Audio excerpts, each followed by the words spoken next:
बहुत पुरानी बात है। पदमपुरी देश में इंद्रजीत नाम का राजा राज्य करता था।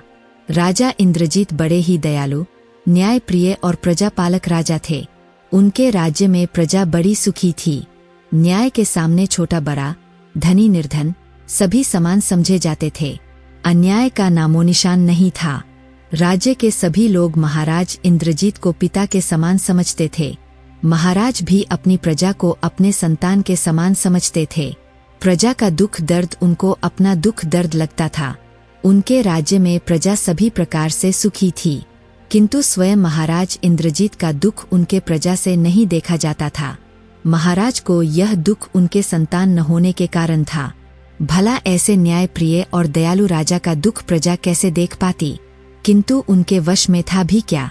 इसलिए जब मनुष्य सभी प्रयत्न करने पर भी हार जाता है तो उसके सामने केवल भगवान का ही सहारा रह जाता है। प्रजा भगवान से प्रार्थना करती कि वह उनके महाराज को पुत्र प्रदान करें। महाराज ने पुत्र की प्राप्ति के लिए जिसने जो कहा वही किया। उन्होंने सभी देवी देवताओं की अनेक प्रकार की पूजा की, साधु संतों योग्य महात्माओं की चरण वंदना की, भूखों को भोजन कराया, ब्राह्मण निर्धनों को दान दिया तथा अनेक प्रकार के यज्ञ अनुष्ठान कराए। इन कार्यों को करते हुए एक लंबा समय बीत गया, परंतु महाराज ने धीरज नहीं छोड़ा। इसके बाद वे तीर्थ यात्रा पर निकल पड़े। तीर्थ यात्रा के बाद जब वो लौटे तो उनकी प्रजा प्रसन्नता से पागल हो उठी। नारे और जय जयकार से आकाश गूंज उठा। महाराज इंद्रजीत की जय हो, महाराज का यश अमर रहे, हमारे महाराज को शीघ्र पुत्र लाभ हो। कहते हैं भगवान बड़ा दयालु है, उसके यहाँ देर भले ही हो जाए परंतु अंधेर नहीं होता। यह राजा या प्रजा के प्रार्थनाओं का प्रभाव था या फिर संयोग कि प्रजा को शीघ्र एक शुभ समाचार सुनने को मिला कि महारानी मां बनने वाली है। इस समाचार का मिलना था कि प्रजा की खुशी का कोई ठिकाना न रहा। मारे खुशी के वे नाचने गाने लगी और नारे लगाती वे राजमहल पहुंची। प्रजा का अपने प्रति प्रेम देखकर महाराज गदगद हो उठे। फिर प्रजा का अभिवादन स्वीकार करने के लिए बाहर आए। जनता नारे लगाने लगी, महाराज इंद्रजीत की जय हो, हमारे भावी राजकुमार चिरंजीवी हो। महाराज ने अपनी जनता को संबोधित करते हुए कहा, प्रजाजनों, हम आपकी शुभकामनाएं प्रसन्नता के साथ स्वीकार करते हैं। यह ईश्वर की कृपा और आप सभी की शुभकामनाओं का ही परिणाम है कि हमें हमारे वंश को आगे चलाने वाला पुत्र प्राप्त होगा। हम ईश्वर से प्रार्थना करते हैं कि हमारा भावी राजकुमार प्रजा के हितों का ध्यान रखने वाला न्यायप्रिय और दयालु हो। इसके बाद प्रजा अपने अपने घरों को लौट गई। धीरे धीरे समय बीता। यथा समय रानी ने एक पुत्र को जन्म दिया। उस अवसर पर सारे राज्य में खुशियां मनाई गई। महाराज ने दान देने के लिए अपने खजाने का मुंह खोल दिया। कई दिनों तक सभी लोगों के लिए मुफ्त भोजन की व्यवस्था की गई। मंत्रियों, कर्मचारी आदि को अनेक प्रकार के पुरस्कार दिए गए। राजमहल में बधाई देने वालों का तांता लग गया।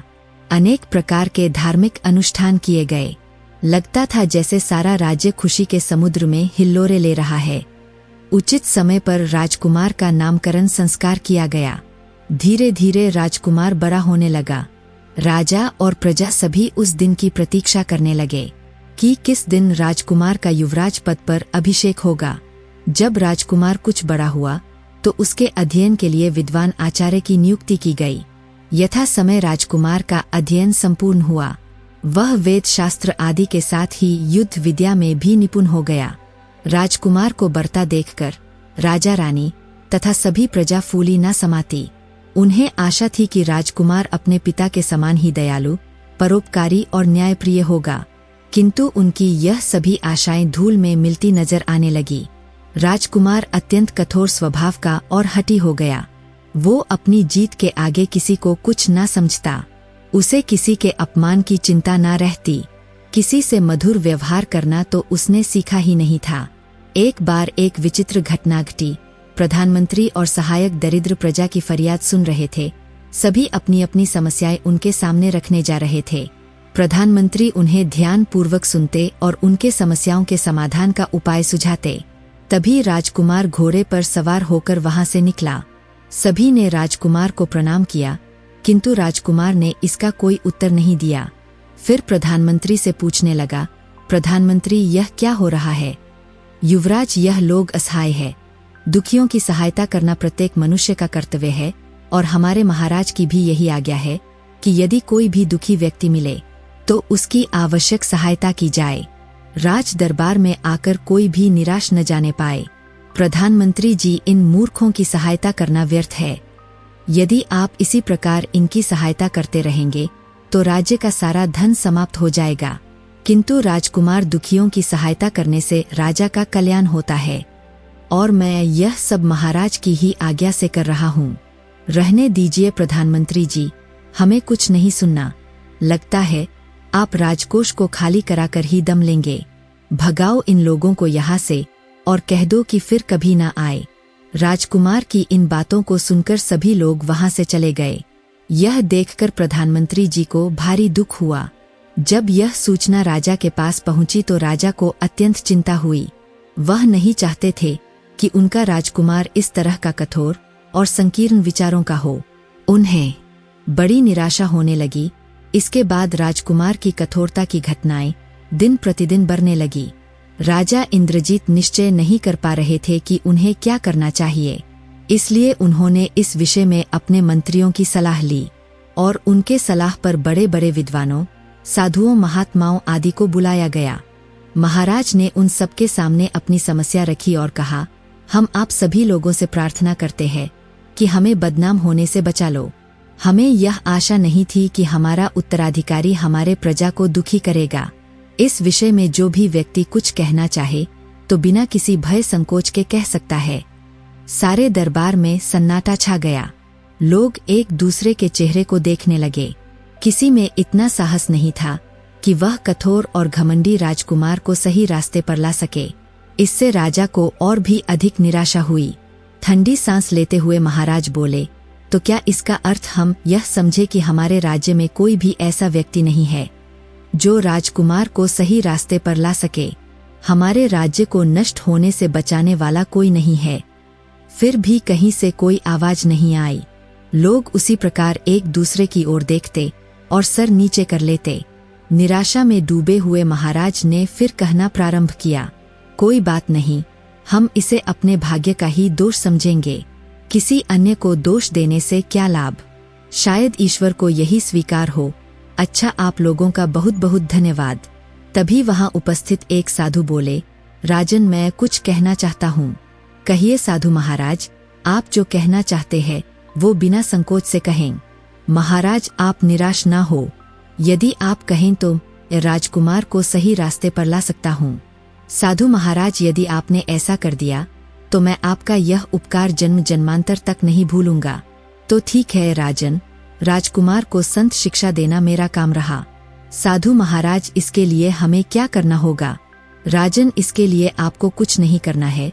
जो कुछ करना होगा मैं स्वयं कर लूंगा। बस आप कल राजकुमार को अकेले ही शिकार के लिए वन भेजें। योजना के अनुसार दूसरे दिन सुबह राजकुमार घोड़े पर सवार होकर वन को चल दिया तो साधु भी एक दूसरे मार्ग से शीघ्र जंगल में पहुंच गए। वह एक स्थान पर जाकर बैठ गए। जंगल में साधु को बैठा देखकर राजकुमार ने उन्हें प्रणाम किया। साधु बोले, चिरंजीवी राजकुमार, तुम्हारा यश दूर दूर तक फैले, तुम सुखी रहो। साधुओं की सेवा करना राजाओं और राजपूतों का धर्म है। क्या तुम मेरा एक कार्य करोगे?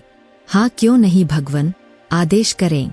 देखो राजकुमार, मुझे भगवान की पूजा करनी है। इसके लिए सामने उस पेड़ के पत्ते ले आओ, लेकिन पहले पत्तों को चबाकर देख लेना। यदि वे कड़वे हुए तो मत लाना। ठीक है साधु बाबा, कहता हुआ राजकुमार पत्ते लेने के लिए चल पड़ा। उसने जाते ही कुछ पत्तियां तोड़कर मुंह में डाली। पत्तियां एकदम कड़वी थी। उसने तुरंत उन्हें थूक दिया। उसका सारा मुंह कड़वा हो गया। फिर वो सीधे साधु के पास आया और बोला, भगवान, पत्तियां बहुत कड़वी है। इतनी कड़वी पत्तियों को भला कौन मुंह में रख सकता है?